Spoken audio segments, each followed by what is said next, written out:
My name's Justin. I'm 32 and I run my own business. Today, I'm out with my wife Lily, visiting an open house for a newly built condominium complex. Wow, a brand new condo complex. I heard there are 3 different model units, each with a unique concept, Lily said excitedly. I wonder what the concepts are. It's exciting, isn't it? Definitely, I replied. The person I spoke with when we booked our visit was so pleasant, it made me look forward to it even more. We were buzzing with anticipation as we headed to the property. The area, recently revitalized, was becoming increasingly popular and quite a crowd had gathered for the open house. Excuse me, we had an appointment for the open house, I said as we approached a sales representative standing by the condo. He turned around with a pleased look on his face. Ah, you two are here for the tour. But then his expression changed. The salesman frowned and stared at us rudely, even though we weren't dressed inappropriately or anything. He sighed heavily and jerked his head toward the entrance. Please, go this way. Thank you, we said, a bit taken aback by his strange behavior. With the presentation time closing in, we made our way to the venue. Oh, this room is so cute, Lily said as we explored the model units. I like the classy one we saw earlier, but I love bright colors, so maybe this one is more my style. By the time we were examining the rooms, we had forgotten all about the sales rep and were completely absorbed in evaluating the spaces. The windows are large, which gives a sense of openness, and the view isn't half bad, right? I pointed out. It might be a big plus. As for the layout, this type would provide plenty of storage even if we have a lot of stuff. Doesn't that sound good? Lily agreed. After looking around all the rooms, we settled down at one of the provided tables and started looking through the brochures, discussing our impressions. At that moment, the same sales rep from before brought some refreshments and started serving them to each table. Thank you for coming by today. How was everything? If you have any questions, don't hesitate to ask me. My name is Brown, he said, smiling and making polite conversation at each table. However, he breezed past our table without leaving any refreshments. Ha! Lily and I just stared, dumbfounded. Eventually, after he had finished serving everyone else, he glanced our way and seemed to smirk before moving on.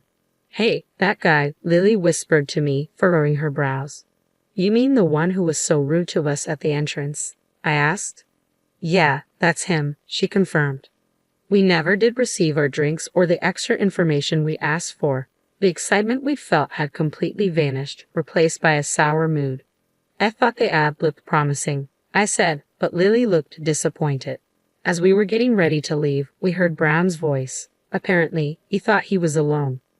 Man, that clueless couple today was a real pain. They're so out of touch with their own status. It's just sad. No kidding, someone responded. Brown shook his head. I saw from a distance they parked their car in the coin-operated lot. They rolled up in a tiny compact car. Never thought they were here for the tour. They looked so plain and broke. They should know their place.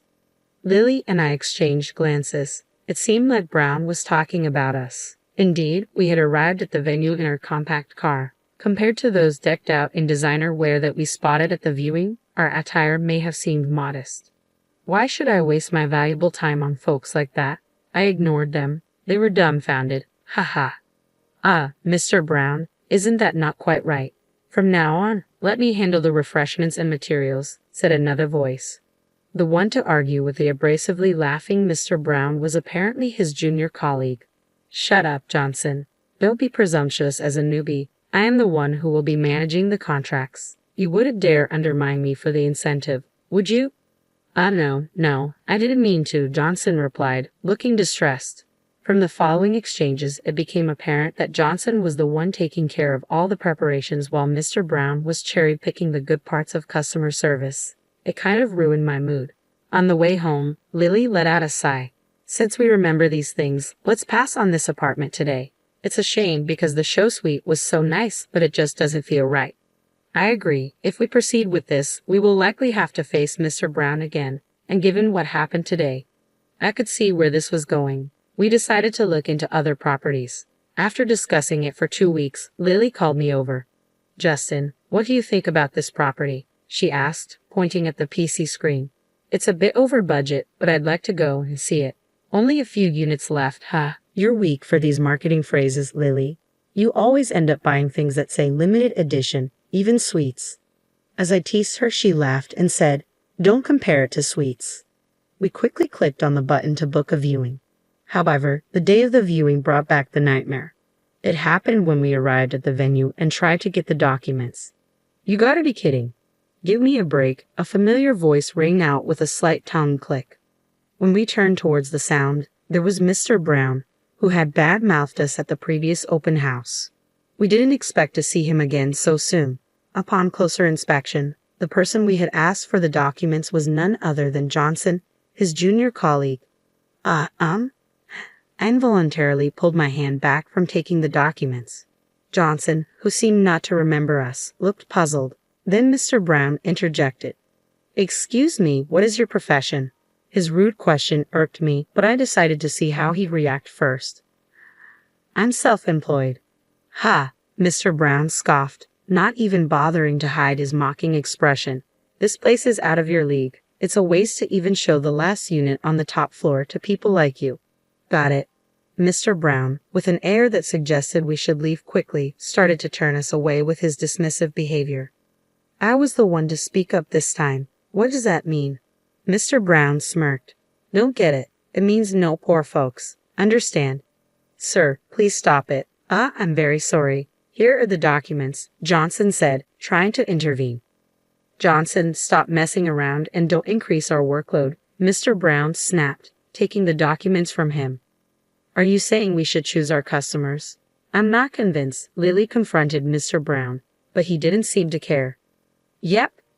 This is a luxury apartment building where high society resides. We decline entrance to the poor," he said, clearly implying we should leave. I couldn't keep quiet any longer. "I highly doubt you have the responsibility to screen potential buyers. Could you please call your superior?" I demanded. Mr. Brown just shrugged. "I can't do anything about what you're saying. Like I told you, this property is designed for the affluent upper class. It's not something people like you can afford." His statement was shocking. "Mr. Brown, that's rude to the customers.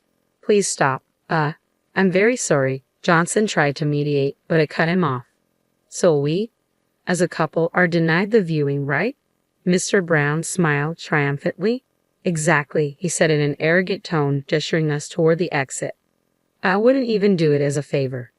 Lily, who had been silent next to me, finally lost her temper. We left the venue indignantly. "Wait, please," Johnson called after us, running to catch up. "I'm truly sorry. Even though my apologies might not fix anything, I'm really sorry for the terrible rudeness. I don't know how to make it up to you." "Johnson, you should go back. I'm sorry if I upset you more by chasing after you," I said, shaking my head as Johnson apologized, sweat dripping down his face. "I can see you're a sincere person. Thanks for your concern, but we'll be heading home now. You should go back. Mr. Brown will be mad. Don't worry about us anymore." But, Johnson looked back at the way we had come and then bowed deeply to us again. "Listen, Johnson, we're not really mad. It's okay. We're angry at Mr. Brown. After such a bad experience, we probably wouldn't feel like buying the place even if we saw it. So we're going home, but we haven't given up on finding a property," I explained. Lily smiled and added, "I don't want to see Mr. Brown again, and I definitely don't want to buy a place from someone like him. But if we get another chance, I'd like you to be in charge. Can you do that?" "Yes, of course. I'll make sure to show you our best property," Johnson said, bowing politely again. We exchanged smiles with Johnson as he handed us his business card. We promised to call him when we were ready to see other properties. Just then, the disgruntled footsteps of Mr. Brown echoed. "Johnson, where did you put the contract documents?" "Geez, you're never around when I need you. What are you doing?" "Don't embarrass me," Mr. Brown yelled, noticing us and nudging Johnson. "Stop doing useless things. Don't waste your time with these poor folks. There is no gain, not even a cent, or should I say a penny. Now hurry up and get those documents. Got it?" With that, Mr. Brown grabbed Johnson by the scruff of his neck and started to drag him away. "Hey, quit the rough stuff," I shouted with conviction. Brown let out a snort of laughter. "Are you still here, poor man? Ah, is that you? You don't like being told you're poor, so you're pretending to be free? Go home early and work hard." He waved his hand dismissively and continued to drag Johnson away. "Hey, Justin, I'm about to reach my boiling point," Lily said, clenching her fist. "Me too," I replied, feeling just as angry. I wholeheartedly agreed. About an hour later, during the drive home in my favorite compact car, a call came in on my smartphone. I asked Lily to answer it. From the phone, now on speaker, came a pleading voice. Sorry, can you come back right away? The voice had changed, almost like a different person, but it seemed to be Mr. Brown. What can we help you with? Lily asked. A hurried reply followed. There's something I want to tell you. We don't want to go back to you. What do you want to say? You can tell us over the phone. You sound so haughty. No, nothing. Can you please calm down? Lily coldly brushed him off. There was a hint of anger in Brown's voice again, but for some reason, it quickly returned to a flattering tone. However, Lily showed no mercy. Well, remember how you said we wouldn't gain even a penny by dealing with you? This call is a waste, so goodbye. But wait. Ignoring Brown's attempt to stop her, Lily hung up the call. When the phone rang again, she turned it off, deciding it was too much of a hassle. By the way, how much is a penny worth right now? Lily asked seriously. I couldn't help but laugh. I think it's about 0.3 cents in Colombian pesos. 0.3 cents, huh? You know a place with a lower rate? If it's Indonesian rupiah, I think it's about 0.09 cents. Then Lily started imitating Brown. Not even a penny to gain by dealing with the likes of us. Or rather, not even a rupiah. Hey, do I sound like him? Who's smarter? Both are kind of so-so, Justin, I replied, laughing. And so we chatted away, enjoying a quick lunch before returning home. Then we spotted a figure in front of a certain garage. Hey, Justin, sorry for the trouble of coming back with your car, Robert called out. That's fine, but you brought them both here. We had no idea this was going to happen, and we're having a meal. Sorry, did we keep you waiting too long? No, not at all. I'm the one who should be apologizing here. Hey, don't just stand there like a lump. What? The one being threatened and shaking with fear was Brown, who had called us poor. Next to him, Johnson looked bewildered, feeling sorry for him. I decided to reassure Johnson by revealing the truth. Johnson, relax. It's okay. Robert, the vice president of this company, and I are college buddies. Both Johnson and Brown's eyes widened in surprise. Actually, Justin and I were attending the open house at Robert's request.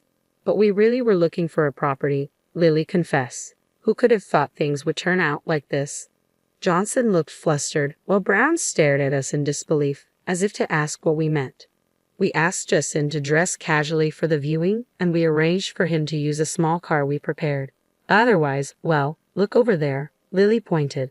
The car in front of our garage was Justin's real vehicle, a luxurious one. He's a well-known young investor around town, Brown.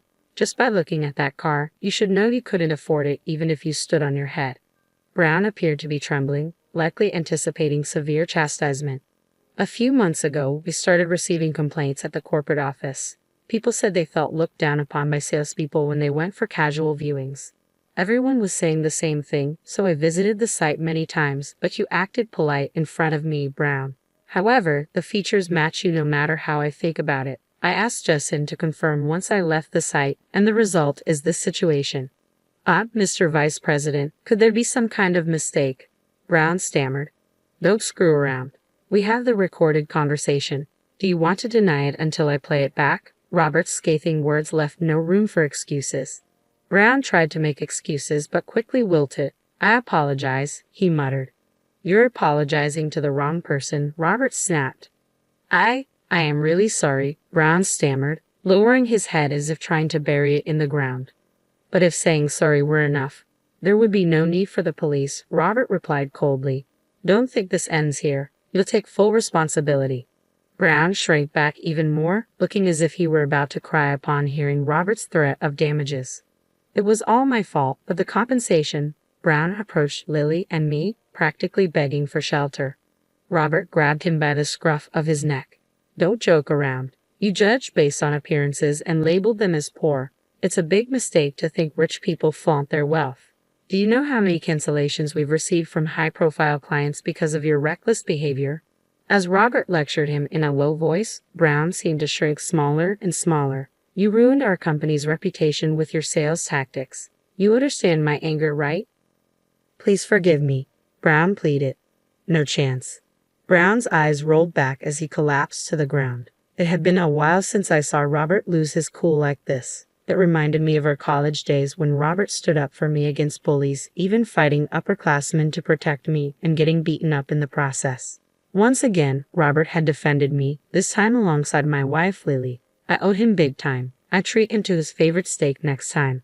A few days later, Robert invited us for another property viewing, with Johnson in charge. Until a formal decision was made, Brown had received a pay cut and demotion, now working as an office grunt. It seemed only natural that he was getting a tough time from everyone, considering how he had treated them before. Yeah, I'll clean the table right away. I'll get the documents. I'm sorry, I'll get them. We could faintly hear Brown's distinctly different voice from before. Later, Brown was sentenced to pay damages and struggled to make repayments without his title or duties. Meanwhile, thanks to Johnson, we managed to acquire our ideal home. Moreover, due to Robert's consideration, we got it at a slightly discounted price. Johnson also seemed to be making great strides in his performance and was enjoying better treatment. Honesty is such an important thing in life, I thought to myself.